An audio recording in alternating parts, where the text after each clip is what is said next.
더 경제 콘서트 시작하겠습니다. 여러분 안녕하세요. 저는 오늘 콘서트 사회를 맡게 된 이데일리 TV 이지혜 앵커 겸 기자입니다. 만나 뵙게 돼서 반갑습니다.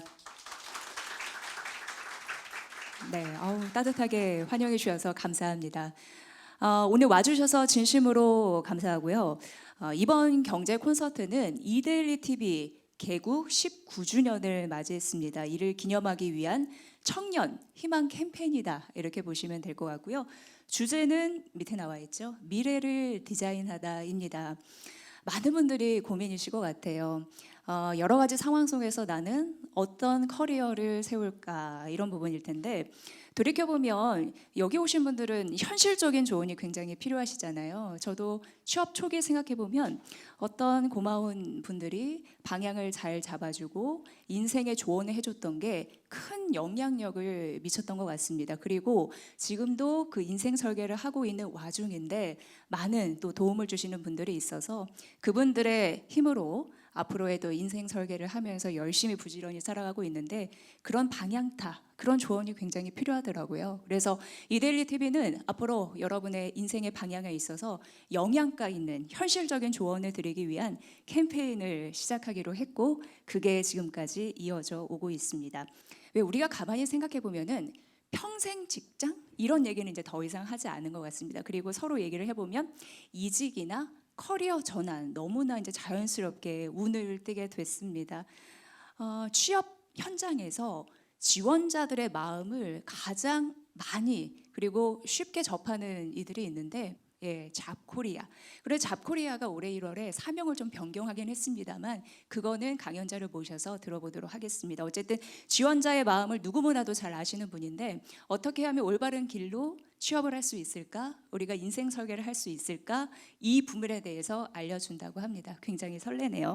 자, 그럼 김준수 잡코리아 HR 본부장을 모셨는데요. 여러분 큰 박수로 환영해 주시면 감사하겠습니다. 첫 번째 강연 들어보도록 하겠습니다.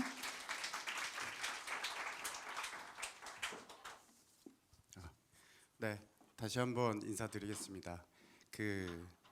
잡코리아가 아닌 웍스피어 CHR로 맡고 있는 김준수입니다. 반갑습니다. 오늘 강연이라고 하기보다는 전체적으로 지금 AI 시대에 저희가 여러 가지 취업하는 데 있어서 좀 불투명한 영역들이 있을 수 있잖아요. 그 부분에 대해서 이제 취업 시장, 그게 이제 구직자 관점에서 어떤 트렌드가 어떻게 변하는지 여러분들한테 좀 공유 드리고요. 그 안에서 구직자 관점에서 내 커리어를 어떤 기준으로 좀 설정을 해야 될지, 그런 부분에 대해서 말씀을 드리겠습니다. 15분이라는 시간이 생각보다 되게 짧아요. 그래서 15분이라는 시간 동안 어떤 구체적인 제가 방법, 정답을 알려드리기보다는 여러분들이 커리어를 설계하시는 데 있어서의 기준점, 방향성을 지금 AI 시대에 어떻게 설정을 하셔야 되는지, 그 관점에서 공유 드릴 수 있도록 하겠습니다. 네. 혹시 제가 일방적으로 이렇게 계속 얘기 드리는 성향보다는 좀 커뮤니케이션을 즐겨하는 성향인데, 오늘 시간이 짧다 보니까 제가 준비한 내용들을 쭉 공유 드리고, 그 다음에 또 아까 이제 앞에 사회자분과의 대담도 있어요. 그때 여러 가지 좀 Q&A를 소통할 예정에 있고요. 오늘 참석해 주신 분들 중에 지금 구직 중이다 라고 그런 상황이신 분들 혹시 손 한번 들어봐 주시겠어요? 네. 그러면 다른 분들은 이미 직장이 있으신데 이직을 생각한다고 생각하면 되겠네요. 네. 그래서 제가 지금 신입 관점에서도 좀 도움이 되실 것 같고, 또 이미 회사를 다니고 계시지만 이직하는 데 있어서 지금 어떻게 준비해야 될지, 그 관점에서 간단히 공유 드리겠습니다. 취업이 매년 힘들다고 해요. 그리고 바늘구멍이라는 얘기는 매년 있는 것 같아요. 그러면은 지금 이직 시장을 우리가 바라보는 뷰는 매년 힘들고 매년 바늘구멍인데, 어떤 상황인지를 좀 저희가 명확하게 들여다볼 필요는 있을 것 같아요. 지금 직장인 10명 중에 6명이 1년 이내 이직 경험이 있습니다. 그래서 여러분들 부모 세대도 들여다보시면은 야, 좋은 기업 들어가서 거기서 평생 있는 게 좋다, 이런 얘기들 많이 들어보셨을 거예요. 그리고 여러분들 신입 때 생각해 보시면 무조건 대기업을 취업을 해야겠다, 이런 생각 많이 하셨잖아요.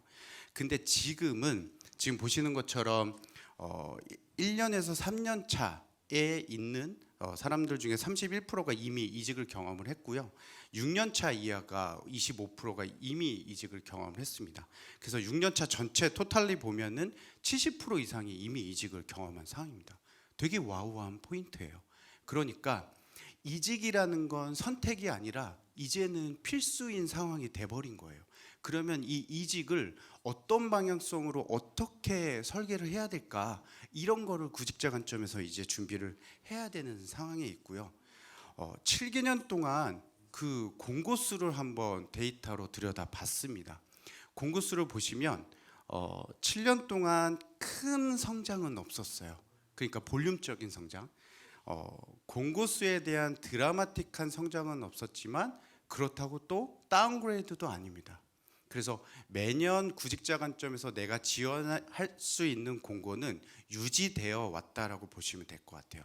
근데 여기서 또 들여다 보실 포인트는 뭐냐면요, 지원자 수 지수입니다. 7년 동안 계속적으로 지원자 수는 늘어왔습니다. 리니어로.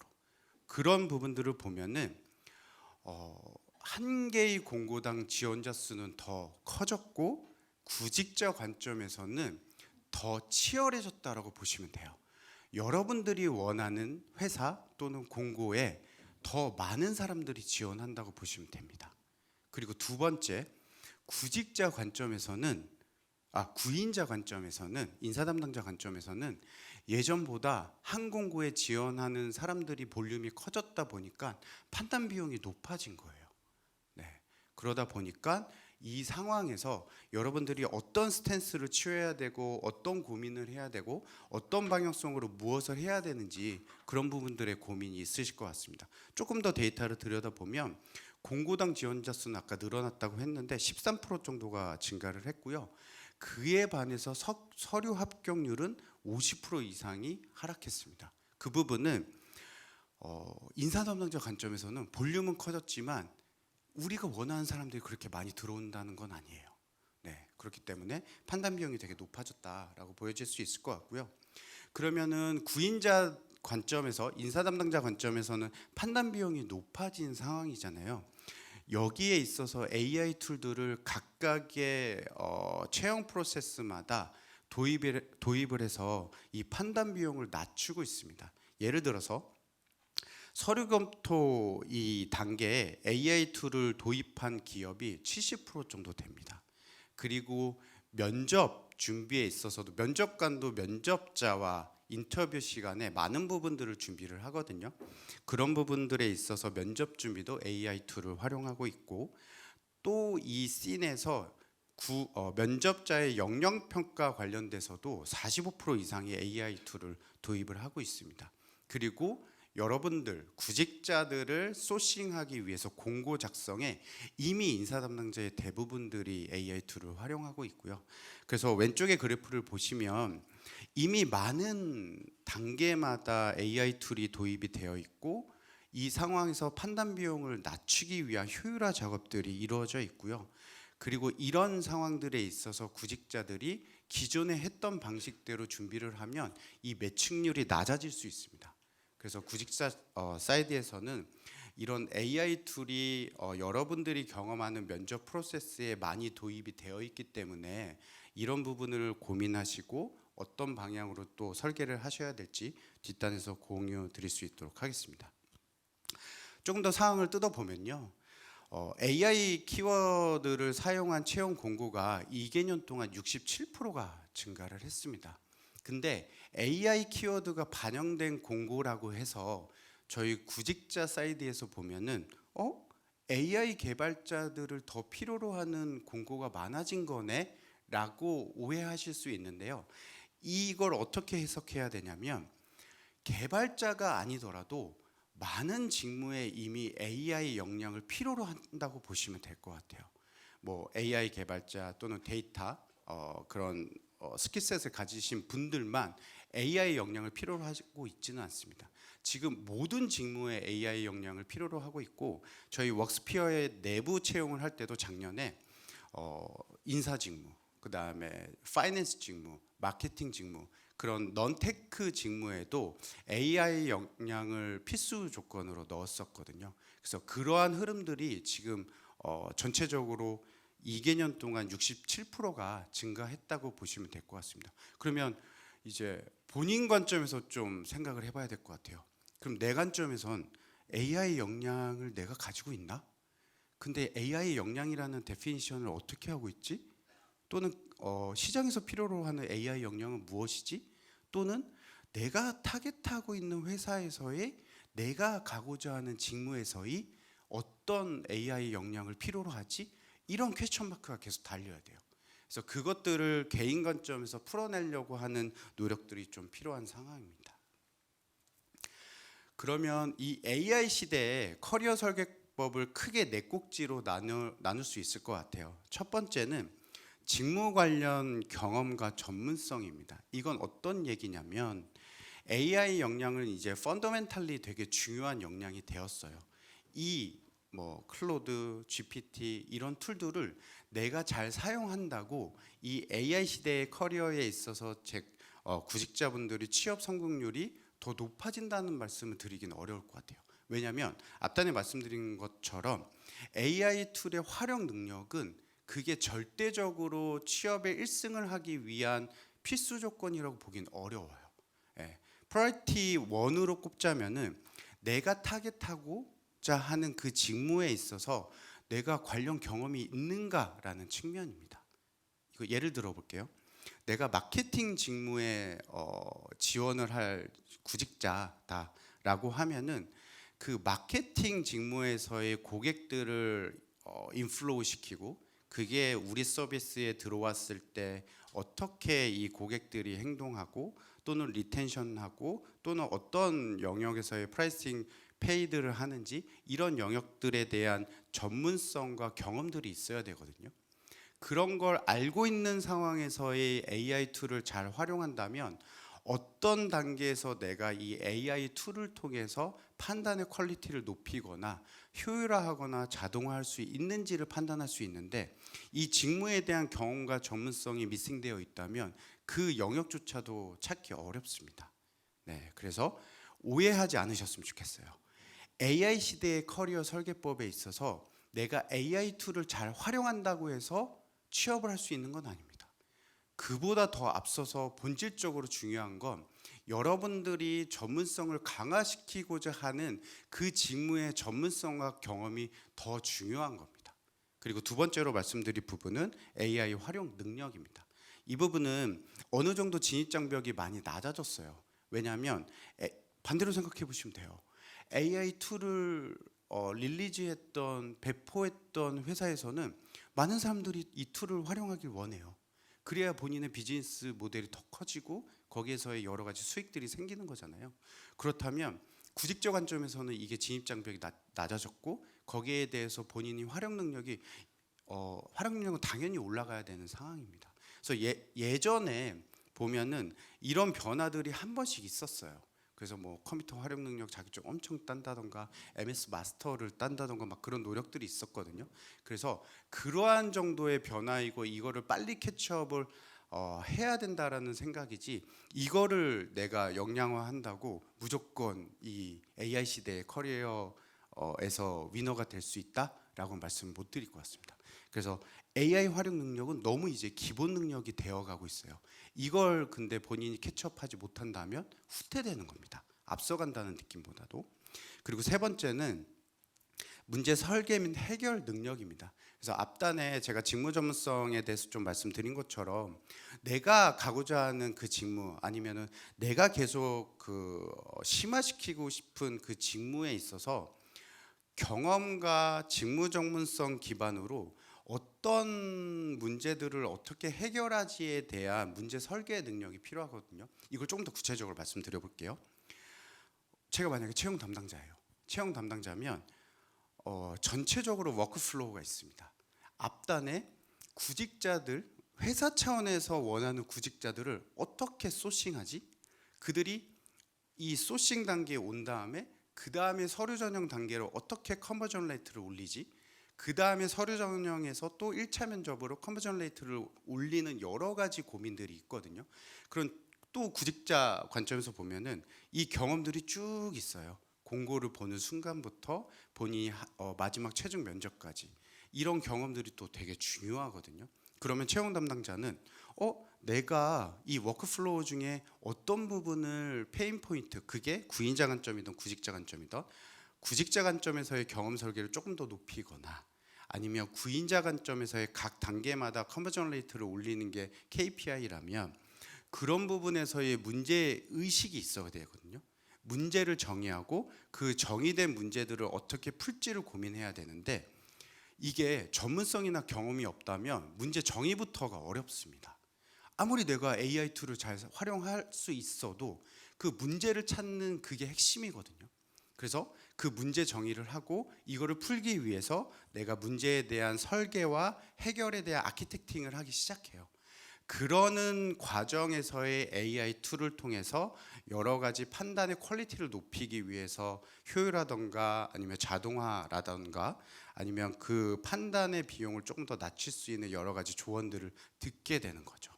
그래서 세 번째에 대한 이 문제 설계 및 해결 능력은 너무나도 중요하고 첫 번째 말씀드린 직무 관련 경험 전문성과도 일맥상통하는 얘기입니다. 그리고 네 번째는 커리어 스토리에 대한 이야기예요. 이제는 이직이라는 게 내가 몸담고 있는 조직이 나에게 주는 고용의 안정성 또는 여기를 견디지 못해서 버티다가 나가는 관점이 아니에요. 여러분들이 이제 중심이 돼서 이직에 대한 주체자가 돼야 되고 이게 회사마다의 점들이 있는 거거든요. 내가 성장 관점에서 이 점의 의미를 시리어스하게 한번 고민을 해봐야 돼요. 내가 왜 이 회사에 지금 몸담고 있지? 내 커리어의 전체 스토리는 성장이라는 키워드인데 그 키워드 안에서 이 점이 나에게 줄 수 있는 밸류는 뭐지? 그 기간 내에 내가 여기에서 얻고자 했던 게 뭐지의 관점입니다. 그 안에서의 여러분들이 직무에 관련된 경험과 전문성 그리고 AI 활용 능력은 직무랑 상관없이 너무 이제 펀더멘탈리 가져야 되는 역량이고 그 안에서의 문제 설계 능력과 해결 능력에 대한 부분들을 되게 고민을 많이 하셔야 돼요. 그러면 한 직장이 이제 평생 직장이라는 얘기는 없어진 지 오래예요. 그러면 어느 관점에서 내가 이직을 해야 되느냐라는 관점에서 성장 스토리가 있어야 됩니다. 그래서 이직 사유를 얘기를 하실 때는 전 직장의 리더가 너무 별로였어요. 또는 처우가 너무 안 좋았어요.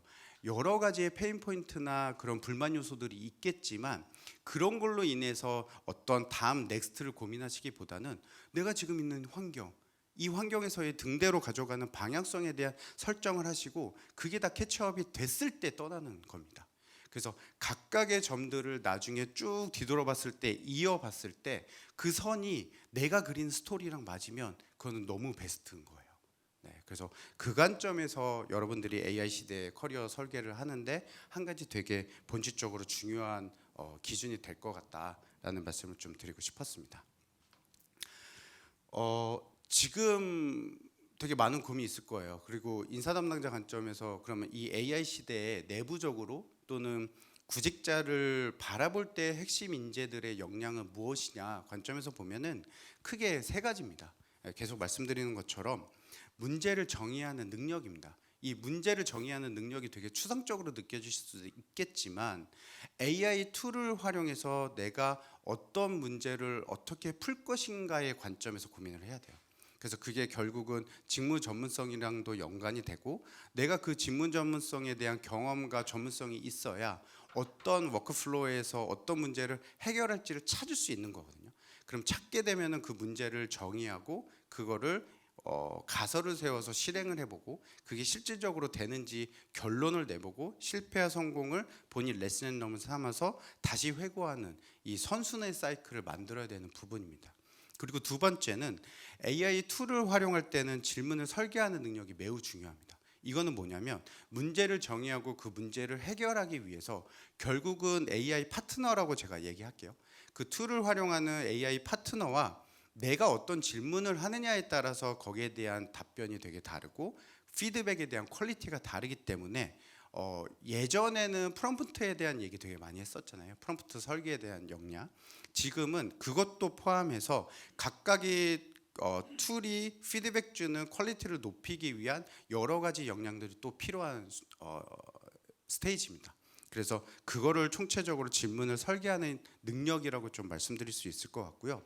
세 번째는 이 피드백 주는 AI 파트너가 피드백 주는 이 정보에 대한 사람 관점에서의 그 정보 해석과 의사결정 능력입니다. 이건 뭐냐면 여러분들 예전에 뭐 네이버나 구글이나 검색해서 되게 찾고자 하는 정보들을 여러 정보들을 질문들을 해서 찾아내셨잖아요. 근데 지금은 자연어나 서술형 형태로 한 가지 질문만 하면 GPT나 여러 AI 툴들이 많은 정보들을 한 번에 주고 있고, 근데 이 정보에 대한 해석과 그리고 그거에 대한 판단은 지금도 사람이 하고 앞으로도 사람이 할 겁니다. 판단 자체를 AI 툴에게 맡기는 스테이지는 아마 오기는 되게 어려울 것 같아요. 다만 이들이 많은 정보와 많은 판단을 해서 이 주체자, 의사결정권자들에게 많은 인풋을 주긴 하지만 그 퀄리티에 대한 선택과 책임은 계속적으로 사람이 지게 될 겁니다. 그러면 오롯이 이 판단을 하는 사람 관점에서의 의사결정 능력과 그 수많은 정보, 쉽게 얻은 정보들을 해석하는 능력이 앞으로 계속 필요로 하고, 그런 경험들이 구직자 관점에서도 있어야 될 것 같습니다. 구직자 분들에게 지금 저희 웍스피어도 자코리아 관점에서도 그 많은 도움을 드리려고 하고 있어요.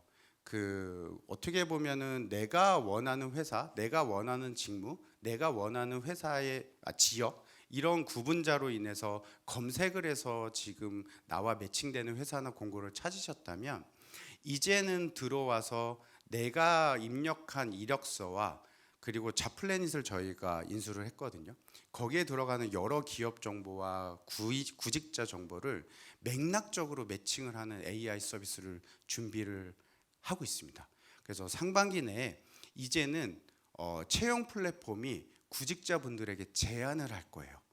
네, A라는 구직자분에게는 이런 공고, 이런 회사가 지금 맥락적으로 되게 매칭률이 높다, 합격률이 높다라는 제안을 드릴 예정에 있습니다. 그래서 이런 채용 시장의 흐름도 바뀌고 있어서 구직자분들도 이런 흐름들을 이해하고 여기에 맞춰서 준비해야 될 것들이 또 달라질 것 같습니다. 커리어 관점에서 보면은 그런 것 같아요. 뭐 쭉 일맥상통하게 말씀드리는 것처럼 대기업, 그리고 잘 알려진 회사, 브랜딩이 좋은 회사, 이게 이 커리어 설계의 목적이 되어서는 안 됩니다. 왜냐하면 여러분들 주위에서도 그런 회사에 들어갔다가 1년 이내에 이직하시는 분들도 많이 봤을 테고, 커리어에 있어서 실패 경험한 사람들도 많이 보셨을 거예요. 그리고 저희가 접하는 여러 SNS를 통해서 어느 회사를 퇴사했다, 그 이유는 블라블라블라 이렇게 나오는 얘기들 많이 듣잖아요. 그 관점에서 보면은 그게 사회에서 요구하는, 그리고 사회에서 인정하는 회사를 나의 커리어의 목적으로 삼았기 때문입니다. 근데 계속적으로 말씀드리는 것처럼 이 커리어의 주체는 본인이 되셔야 됩니다. 그 관점에서 커리어를 설계해야 되고, 나와 맞는 회사, 그리고 나의 성장 스토리에 매칭되는 회사들을 찾으려는 노력을 부단히 하시는 게 여러분들 커리어에 도움이 될 것 같고요. 그리고 속도보다는 방향성이 중요하고, 그 방향성에 맞춰서 이 시대의 흐름, AI 시대의 흐름에 맞춰서 여러분들이 잘 준비하신다면 좋은 결과를 만드실 수 있을 거라고 생각을 합니다. 네, 이상으로 마치겠습니다.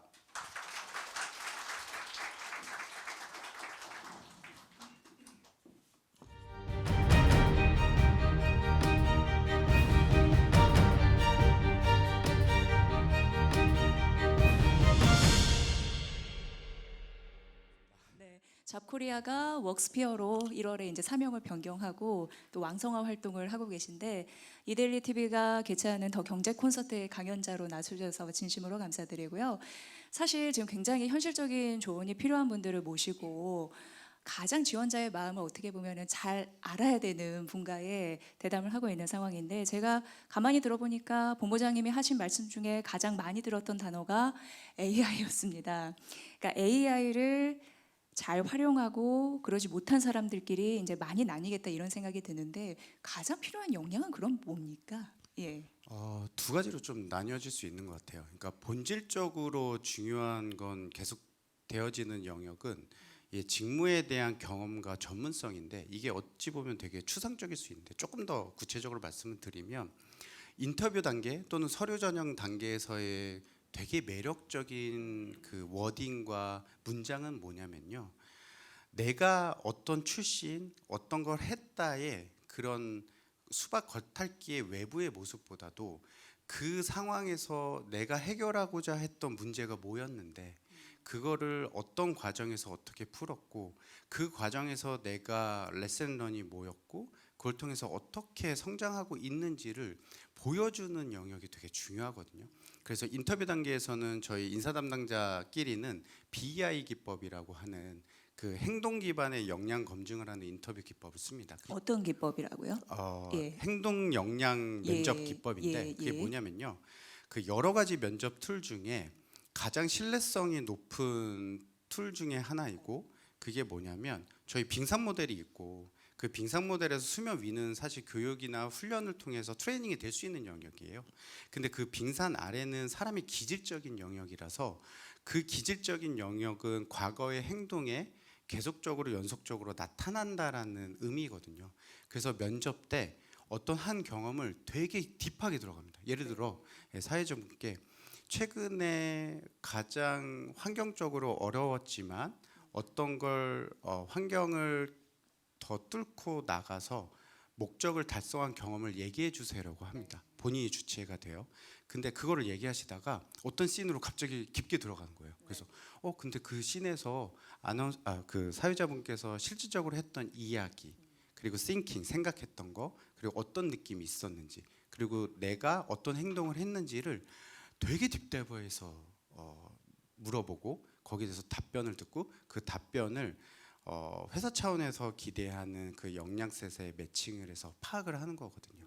그게 이력서에도 나타나야 되고 면접 씬에서도 나타나게 되면 그런 것들을 지금 보고 있는 시즌입니다.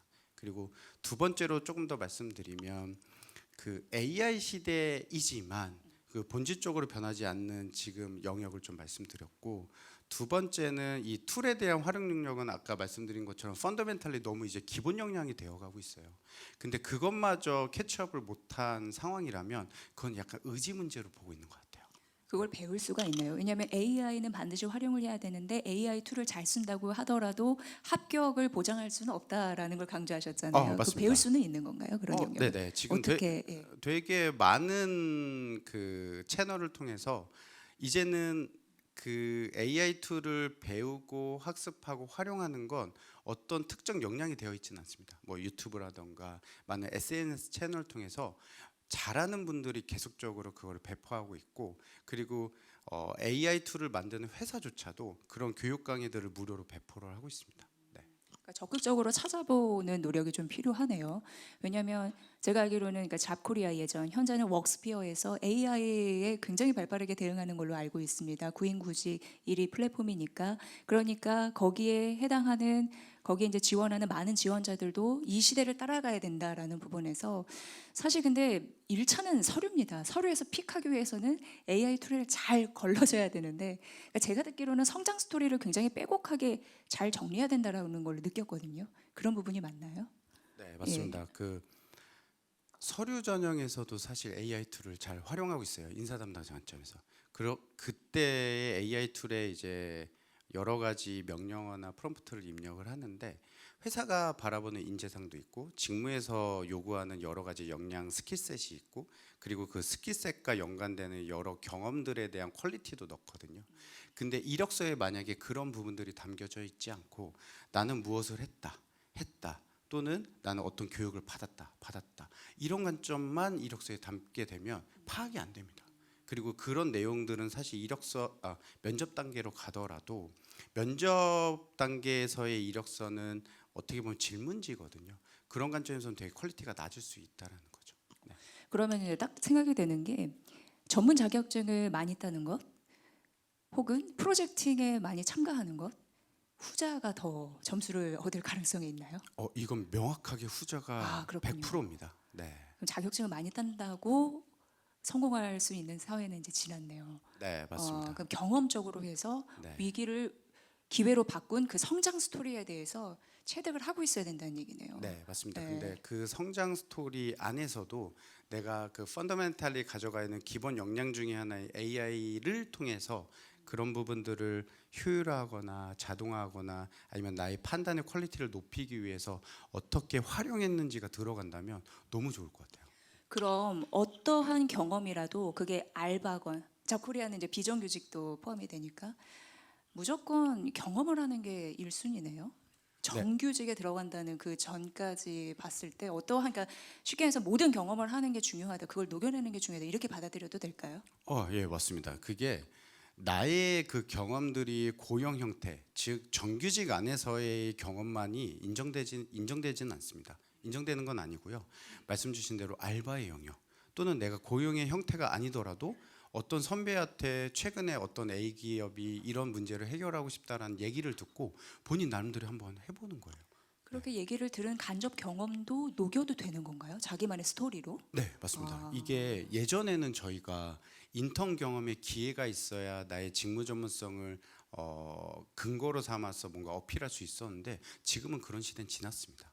오히려 그런 기회가 없더라도 내 스스로 그런 부분들을 문제를 찾아서 해결할 수 있는 툴들이 이제 있거든요. 그거를 온전히 이력서에 담는다면 그것보다 좋은 건 없는 것 같아요.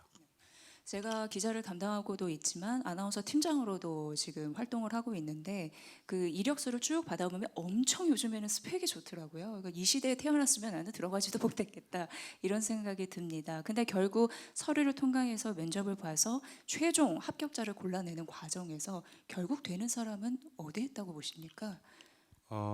일단은 그 경험에 대한 진정성을 가진 사람이 되는 것 같아요. 그게 뭐 한 가지 조건만은 아니겠죠. 근데 가장 우선순위로 삼자면 그 영역인데 왜 그렇게 말씀드리냐면 결국은 회사에 와서 고성과자들에 대한 특징을 들여다보면 내가 진짜 그 문제를 시리어스하게 생각하고 그 문제에 대한 정의를 통해서 해결했던 경험이 몸에 체화된 사람들이 결국은 또 좋은 성과를 내고 아웃스탠딩한 환경들을 만들거든요. 그런 관점에서 보면은 스펙은 하나의 예전에 중요한 팩터였지만 지금은 그것보다 아까 말씀드린 그런 능력에 대한 어쨌든 AI의 툴에 대한 그 접근은 예전 대비 너무 지금 진입장벽이 낮거든요. 그래서 그걸 통해서 본인이 이 문제를 설계하고 해결한 경험들이 더 중요한 상황입니다. 그러면 이제 첫 직장. 근데 저는 이런 두려움이 앞서실 것 같아요. 여기 계신 분들은 보니까 구직하시는 분들도 계시고 이직하려고 하시는 분들도 계시고, 그런 부분에서 두 가지 질문을 떠올리게 되는데, 첫 번째는 구직 부분에서 AI 시대에 대해서 이 경력 없는 분들, 그러니까 뭐라고 할까요? 사회 초년생들을 잘 안 뽑는다는 거예요.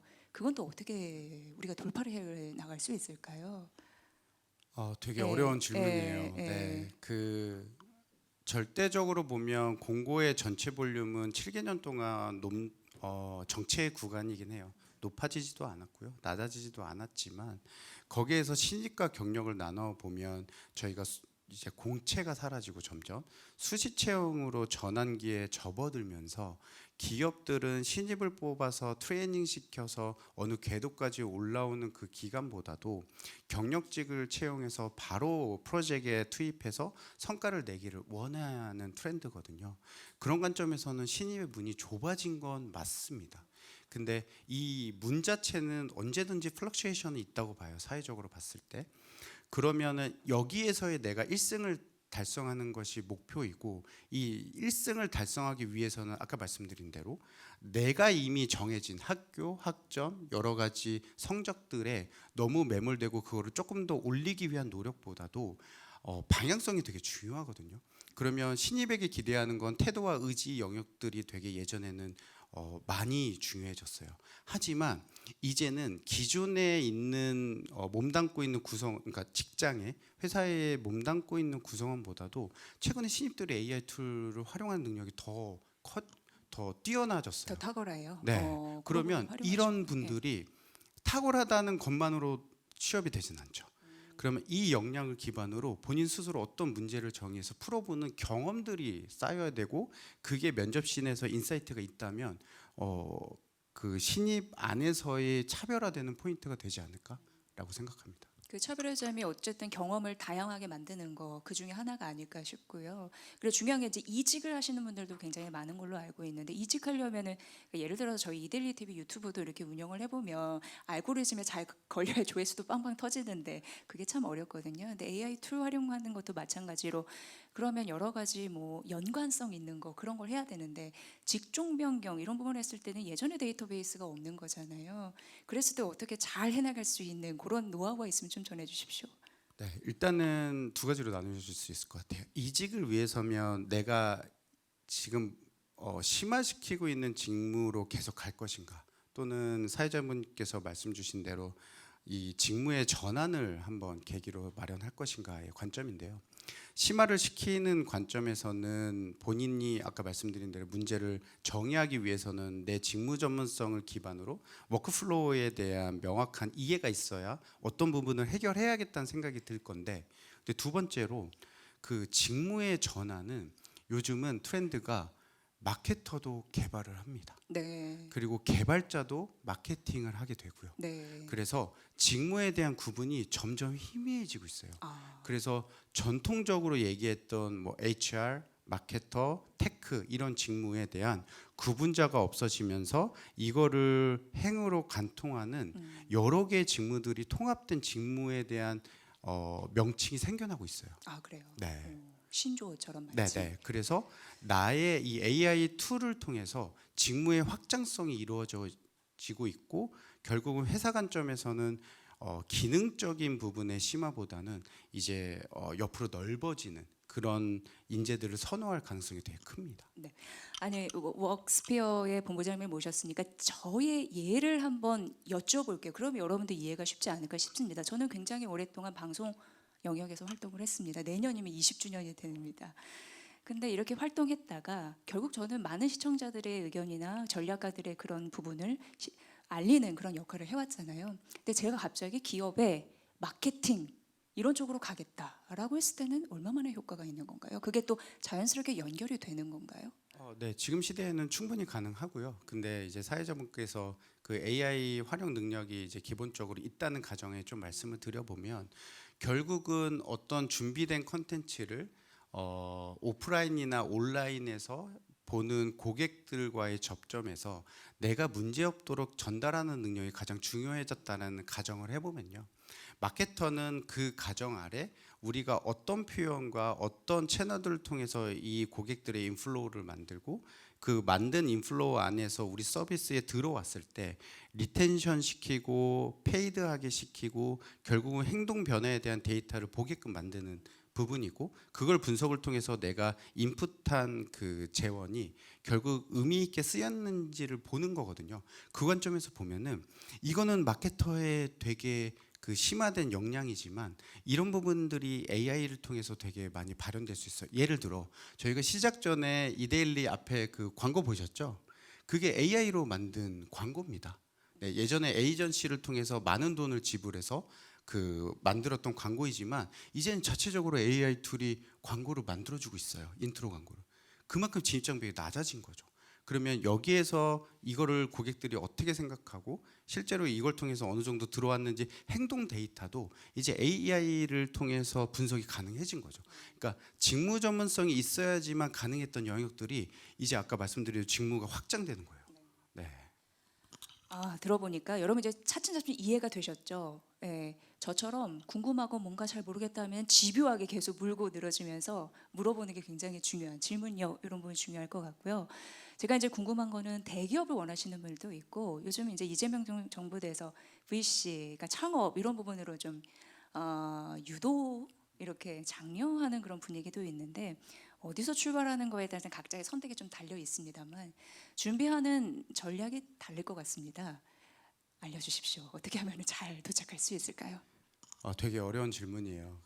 저의 커리어를 뭐 답변을 드리기 전에 좀 말씀드리면 저는 이제 대기업 엘땡전자에서 인사팀에서 커리어를 시작을 했습니다.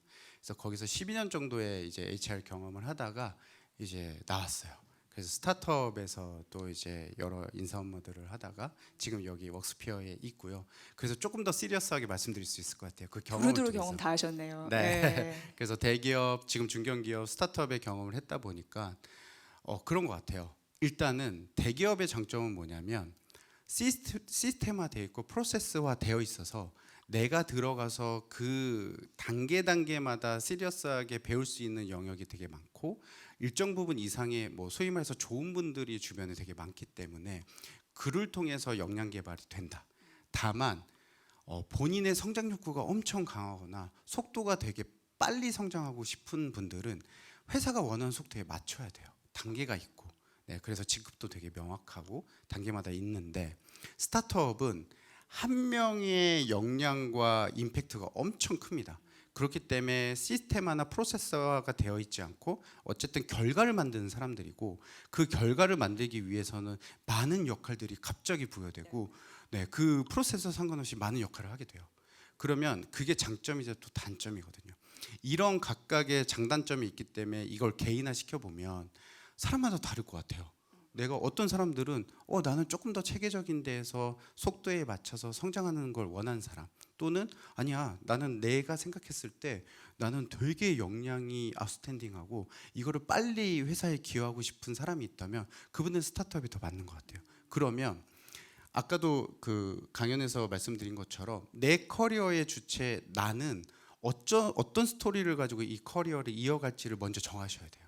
거기에 맞춰서 전략을 세우고 다시 이제 사회자분의 질문으로 돌아가자면 대기업에서 원하는 그 인재상은 공통적으로 스타트업이랑 대기업 다 그 직무에 대한 경험과 전문성 거기에 AI 활용 능력은 지금 너무나 둘 다 중요합니다.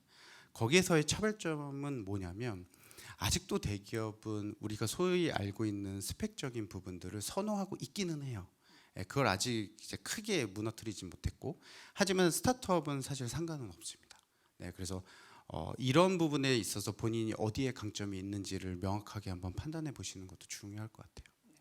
그러니까 대기업은 여러분 쉽게 얘기해서 그냥 하나의 큰 조직 안에 내가 있다라고 생각하시면 되고 스타트업은 일당백이에요. 이거부터 저거까지 다 해야 되는데 그래도 업무 능력을 배가시키는 데는 굉장히 적합한 환경이다. 나의 성향이 어디에 있는지 잘 아는 게 중요하다. 나를 아는 게 중요하다. 이런 부분인데 제가 들으면서 문득 궁금한 게 나는 대기업을 원했어요. 그런데 이 성향이 아닌 거예요. 그래서 굉장히 경력이 아주 짧아요. 이런 식으로. 그런 사람들 그 짧은 경력을 쓰는 게 나아요, 안 해요? 버리는 게 나은 거예요. 어떻게 하는 거예요? 근데 많은 기업에서는 이렇게 짧은 경력이 이렇게 있다 보면 적응을 못하네 이렇게 생각할 수도 있거든요. 그런 불편 사항이나 좀 고민들도 있으실 것 같아요. 맞아요. 사실. 네, 그게 사실 시대의 흐름에 따라서 지금 바뀌긴 했었어요. 예전에 제가 이제 대기업에 몸담고 있었을 때는 3번 이상 이직한 분들은 서류에서 필터링 하기도 했었어요. 근데 여러분들이 아는 최근에 빅테크에서는 3번 이상 이직을 하지 않으면 서류에서 탈락시킵니다. 바뀌었어요? 바뀌었어요. 오. 왜 그러냐면 이직이라는 그 워딩과 경험을 이제 다른 뷰로 보는 거예요. 예전에는 이직을 많이 하면 회사의 로열티가 떨어진다고 생각하고 뭔가 이슈가 있게 생각했는데 지금은 이 이직을 통해서 본인의 컴포트 존을 넘어서서 성장이라는 관점으로 보게 됩니다. 거기에서 또 하나 말씀드리면 그 이직의 횟수에 플러스 알파로 기간이라는 또 팩터가 생겨요. 그 기간이 그래도 한 회사에는 3년이 있어야 전체 사이클을 돌고 더 심화시킬 수 있지라는 관점이지만 아까 말씀드린 대로 저희가 2주 스프린트 단위로 애자일 조직에서는 프로젝트를 만들고 있는데 이게 이제 111 단위로 바뀌었어요. 이제는 1년, 3년 이런 한 회사의 이직의 기간이 주는 의미가 없습니다. 그러면 다시 돌아가면 내가 그 짧지만 그 기간 안에 그 회사에서의 밀도를 물어보기 시작합니다. 되게 중요한 지점이 됐네요. 확실한 변화네요. 그러니까 모름지기 이제 회사를 바꾸고 박차고 나가는 거 자신의 그 다음 행보를 위해서 그냥 과감 없이 하시면 될 것 같습니다. 네. 중요할 것 같습니다. 조금 더 낫다면 이런 생각이 네. 들고 이제 마지막 질문 드려야 될 것 같습니다. 보니까 김준수 본부장님도 굉장히 준수하게 그 커리어 역량을 쭉 쌓으면서 여기까지 오신 것 같습니다. 취준생으로 돌아간다면, 요거는 꼭 내가 다시 해보고 싶다. 여기 많은 분들 오셨는데 조언의 한 말씀 들으면서 마무리하도록 하겠습니다. 마음의 진심을 담아서 좀 부탁드립니다. 아, 인상적인. 네. 그 제가 다시 18년 전으로 돌아간다면 저 또한도 그때 여러 가지 쌓기를 했던 것 같아요. 예를 들어서 외부 활동 그리고 여러 뭐 점수, 정량 지표에 되게 많이 신경 썼던 그때였던 것 같아요. 근데 지금 단계에 제가 다시 구직자로 돌아간다면 기회들은 내가 하기 나름의 상황들이 되게 많은 것 같아요. 예를 들어 지금은 어떤 인턴을 해야지 또는 어느 기업에 들어가야지 관점보다도 나한테 의미 있는 경험과 전문성을 어떻게 쌓지 해서 저한테 물어볼 것 같아요. 그 관점에서 인턴을 해야지만 어떤 경험이 누적되진 않거든요. 실질적으로 제가 이 AI 툴 영역이 펀더멘탈리 쌓여져 있다면 그 역량을 통해서 어떤 문제를 해결해 보는 그런 부분들을 기록을 되게 많이 하고 그런 서류 전형 이력서나 그 면접 단계에서 그 진정성 갖고 풀었던 그런 이야기들을 많이 풀어낼 것 같습니다. 근데 그게 소위 말해서 다시 돌아보면 아니 그렇게 했는데 안 되던데요? 라고 얘기할 수 있어요. 근데 취업이라는 건 어떤 한 번의 씬으로 결정되지 않습니다. 저 또한도 대기업에서 시작을 했지만 지금 스타트업과 중견기업에 지금 머물고 있잖아요. 있는 씬이잖아요. 근데 다르게 보면은 스타트업에서 시작된 분들이 다시 대기업으로 가기도 해요. 근데 그런 커리어의 스토리 관점에서 여러분들이 진정성 있게 이 씬에서 내가 의미 있는 경험들을 쌓는다 관점에서 그 문제를 잘 정의해 보시고 그 문제를 풀어내는 그 과정들을 잘 이력서와 인터뷰 때 본인이 주체가 돼서 잘 설명한다면 저는 언젠가 좋은 기회와 맞닿는다고 보고 있습니다.